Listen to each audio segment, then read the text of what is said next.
मंगळवार दिनांक 28 जानेवारी 2025. मंजुमाल बॉईज नावाचा मल्याळम मूवी बघितली. वेगळंच सब्जेक्ट आहे. तामिळनाडूमध्ये मंजुमाल नावाचं एक छोटंसं गाव असतं आणि त्याच्यात हे सगळे बॉईज म्हणजे हे जे सगळे मुलं असतात ते सगळे मित्र 8-10 लहानपणापासून वाढलेले असतात आणि आता मोठे झालेले असतात, अगदी लग्नाची वय पण होऊन गेलेली असतात, तर एकत्र असतात. त्यांच्यात वाद विवाद भांडणं सगळे प्रकार व्हायचे. कुठेही जायचं, लग्नात नाचायचं म्हटलं किंवा कुठल्याही पिकनिकला जायचं, कुठेही जायचं तरी ते सगळे मिळून जायचे. आपसात वादविवाद व्हायचे, भांडण व्हायचे, अगदी हमरी तुमरीवर जीव घ्यायच्या गोष्टी पण व्हायच्या. पण वेळ आली की सगळे एकत्र यायचे आणि हे करायचे.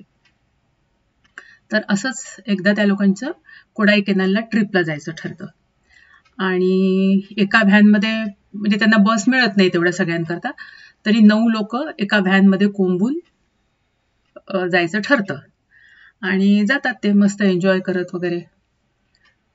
तर त्या कोडाईकनालमध्ये एक स्पॉट असा असतो की जिथे रिस्ट्रिक्टेड एरिया असतो, तिथे जायला बॅन असतं. पण त्याच्यातला एक जण म्हणतो की मी मागे एकदा गेलोय एका कोणत्या तरी कंपनी बरोबर आणि खाली केव्ह वगैरे आहे, तर म्हणजे ती सगळ्यात एक्साइटिंग आहे, पाहण्यासारखी आहे वगैरे वगैरे. आणि मग ते लोक तो एरिया क्रॉस करून जातात, खाली खाली खाली जातात आणि बघतात, एन्जॉय करत असतात, पाहत असतात, अरे वा वा. तर तेवढ्यात त्यांच्यापैकी एका मित्राचा म्हणजे सुभाष नावाचा त्याचा पाय असा स्लिप होतो आणि एक छोटंसं खिंडार असतं तिथे भगदाड, त्याच्यातनं तो पडतो आणि पडतो तो कुठल्या कुठे खाली जातो, म्हणजे पत्ताच लागत नाही. हे लोक किती वेळ आवाज देत राहतात पण काही त्याचा आवाज नाही, म्हणजे इतकं खाली खोल दरीत तो पडतो. झालं, त्याला सगळ्यांच्या तोंडचं पाणी पडतं. काय करायचं आता? तर त्या आधी किती वेळ आवाज देत राहतात, हे करतात. मग पळापळ करून त्या फॉरेस्टला वॉचमनला आधी, मग फॉरेस्ट ऑफिसरला, सगळ्यांचं पण काहीच कोणी दाद नाही. आधी सगळे डाफरतातच, तुम्ही गेले कशाला. आणि तिथले ते स्टॉलवाले म्हणतात, अरे ते गेलं ती तर म्हणे म्हणजे डेव्हिलची गुफा आहे, तिथे गेलेला आजपर्यंत कधीच परत आला नाही जिवंत वगैरे वगैरे. सगळ्या स्टोरीज त्यांना सुनावतात आणि घाबरवतात. पण ते काही तिथून ते म्हणे आम्ही आमच्या मित्राला घेतल्याशिवाय जाणार नाही.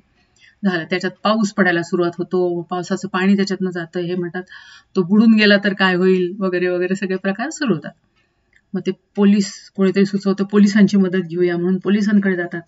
म्हणजे इथे याच्यात हेच दाखवलंय की police officer, forest officer, fire ब्रिगेडवाले सगळे कसं आपलं अंग झटकून टाकायचा प्रयत्न करत असतात की तो मेलाच असेल, काय प्रयत्न करून उपयोग आहे, किंवा आम्हाला का त्रास देतात इतकं रात्री बेरात्री वगैरे, अशा टाईपचा ॲटिट्यूड प्रत्येकाचा असतो.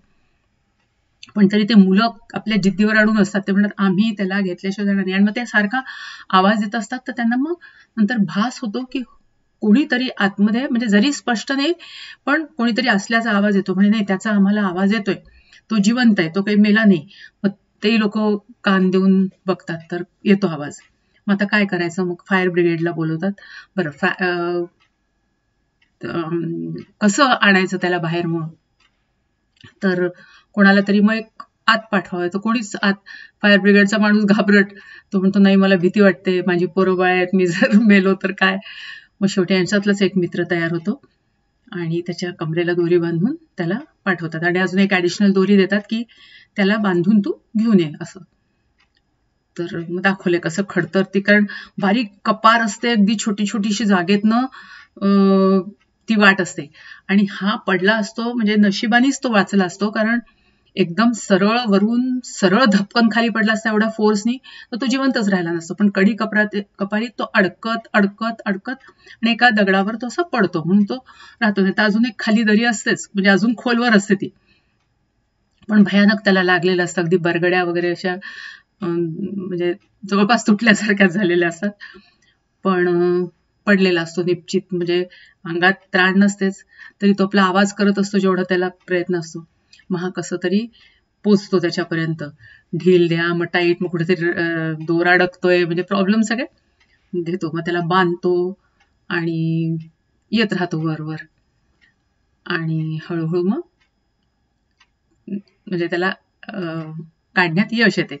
आणि हा जो सुभाष असतो तो लहानपणी सगळ्यात हे लोक जेव्हा लपाछपी खेळायचे तर सगळ्यात जास्ती त्यालाच कोणी शोधतो अशा ठिकाणी लपायचा की त्याला कोणी शोधूच शकायचं नाही. आत्ताही म्हणजे सगळ्यांना तेच आठवत असतं की किंवा सुभाषला स्वतःला तेच दिसत असतं असं की आपण लपायचो, आत्ताही आपण लपलो, कोणाला सापडत नाहीये. आणि एकदा असंच सगळेजण इतके जोरजोरात सूर मारत असतात पाण्यात, सगळ्यांना पोहायला येत असतं, यालाच येत नसतं. आणि मग हा खोल खोल बुडतो, पण मग त्याचा एक मित्र त्याला बरोबर वाचवतो आणि आणतो वरती. तर आत्ताही तोच मित्र त्याला वाचवायला गेला असतो. म्हणजे असे लहानपणच्या काही गोष्टी आता याला रिलेट करतात. मग झालं, त्याला वरती आणल्यावरही पोलिसांचं आता काय FIR लिहायची का, असं करायचं. तेच सगळे म्हणतात अरे आधी त्याला हॉस्पिटलमध्ये तर न्या. मग सगळं हॉस्पिटलाइज करतात, सगळं करतात. मग तो बरा होऊन येतो घरी आणि मग सगळेजण ना आनंद होतो आणि ते पब्लिश होऊन येतं एकदम की ह्या मंजुमाल नावाच्या गावातल्या मुलांनी एका म्हणजे मेलातच जमा होता पण त्याला जिवंत काढलं. मग काही बायका अशा ज्या श्रद्धाळू की अरे बापरे तू तर देवासारखाच आहे, मग वगैरे अगदी त्याच्या पाया पडायला वगैरे येतात. तर एकूण मग त्यांचं नाव होते सगळ्या ठिकाणी. आणि मग ते आधी असे उडाणटप्पू टाईपच असतात, सिरियस नसतात कामात कशात, काही नुसतं पैसे उडवायचे काम असतात, तिकडे फिर तिकडे. मग दाखवले की सिन्सिअरली कामही करायला लागतं. छान आहे, वेगळा एक सिनेमा आहे.